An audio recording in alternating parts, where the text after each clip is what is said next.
श्री स्वामी समर्थ. आज आहे भावाची हळद. भाऊ असं छान असं रेडी झाला आहे. त्यानंतर त्यांनी देवपूजा ते करून घेतली. इकडे ना कासाणी येऊन बसली होती. सगळ्या बायकांना बांगड्या भरत होत्या. माझा नंबर कधी येतोय काय माहिती. मी वेट करते नंबरची, कारण स्वामी परत होता इकडे आणि इकडे गर्दी पण होती बांगड्या भरण्यासाठी. बाहेर ना स्टेज घालायचं काम चालू होतं. सगळे त्याचे फ्रेंड लोक आहेत भावाचे ना, ते आले होते आणि ते स्टेज घालायला हेल्प करत होते. छान असा वारा सुटला होता, कारण मुंबईला किती गरमी होते. गावी अजिबात गरमी नाही होत. लेहंगा घेऊन गेले अल्टर करायला आणि ते चैन त्याची तुटली आणि हा आता मला हेल्प करतात चैन लावायला. गडबडीत गोंधळ म्हणतात ना, ते हेच वाटतं. कारण मला उद्या घालायचा होता ड्रेस हा वरातीसाठी आणि असं काय तर झालं, ते सगळा मूडच ऑफ झाला माझा तरी. त्यानंतर सगळे हळदीसाठी रेडी होत होते. नमू म्हटली दीदी तुझी हेअरस्टाईल करतो. त्यामध्ये सागरवेणी घातली. स्वामी कोणाकडे जात नव्हता. स्वामीला मीच घेऊन बसते, त्याला ताप आला होता. आता समजलं मला की आई लोक अशी मेहंदी का काढतात, कारण मला आज ती मेहंदी काढायची वेळ आली माझ्यावरती आणि स्वामीला अजिबात काही करायला देत नव्हता. छान असं डेकोरेशन वगैरे झालं. लायटिंग तर मस्त लावली होती छान. सगळ्यांना येलो येलो साडीमध्ये ना सगळे मस्त कलरफुल छान दिसत होते. मला ना 4 मावशी आहेत. 4 मावशीचे सगळे फुल फॅमिली आले होते. म्हणजे दादा, वहिनी, बहीण, भाऊ सगळे आलेले आणि ही बघा सगळी मंडळी बाहेरच थांबले आणि इकडे नाही विड्या पूजण्याचं काम चालू होतं. जोपर्यंत हे विडा पूजन होत नाही ना, तोपर्यंत हळदीला सुरुवात होत नाही. तुमच्याकडे पण अशी पद्धत आहे का विडा पूजनची? नक्कीच मला कमेंट करून सांगा. जे मेन लोक असतात ना गावातले 4-5 लोक, ते येतात आणि हे पूजन करतात. आता ना भावाच्या हळदीला सुरुवात होणार होती. ह्या जसं विडापूजनला 5 लोक असतात ना, तसे ह्या 5 बायका पण असतात, ज्या हळदीची किंवा लग्नाचे जे काही विधी असतात त्या करण्यासाठी असतात. सगळ्यांना फुल एन्जॉय करत होते, पण मला काही एन्जॉय करता येत नव्हती, कारण स्वामीला परत ताप आला होता. त्यामुळे सगळा मूड माझं पण ऑफ झाला होता आणि मिस्टरांचा पण ऑफ झाला होता, कारण तो दोघांना कोणाला जातच नव्हता. त्यानंतर फायनली नवरदेवाला मंडोळ्या बांधण्यात आल्या. ह्या मंडोळ्या असतात ना, ह्या रुईच्या बांधतात आमच्याकडे. रुईच्या किंवा चिरमुऱ्याच्या असतात त्या बांधतात आणि ह्या 5 बायका असतात तो घना घालतात. त्यांचे जे गाणे आहेत ना, तुम्हाला नेक्स्ट व्हिडिओमध्ये दाखवतेच. ऐका कशी असते त्यांची गाणी.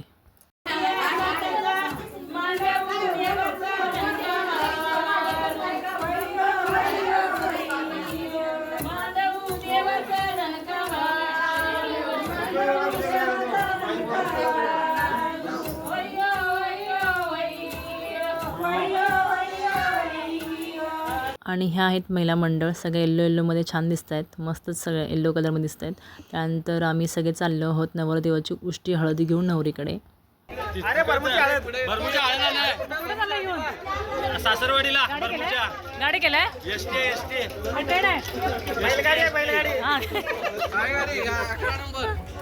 आमची जी नवरी आहे ना, ती बाजूच्या गल्लीमध्ये राहते, त्यामुळे असं काय म्हणतात. आम्ही तिकडे चाललोय आता.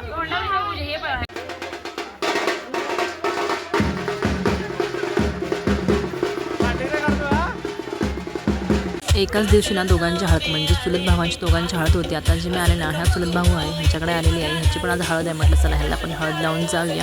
वहिनी ह्यांच्याकडे आलो होतं हळद लावून. थोडा काउंटर झाला, तो चहा पण नाश्ता घेतला आणि परत आम्ही आमच्या घरी गेलो.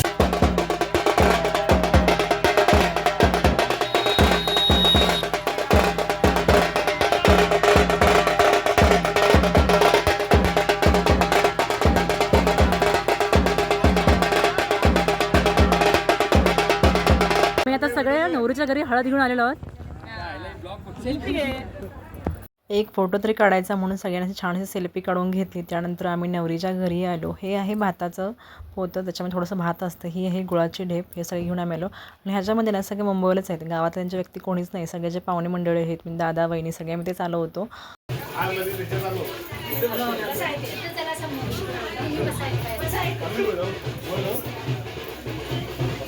आगमन झालेलं आहे नवरा मुलांचा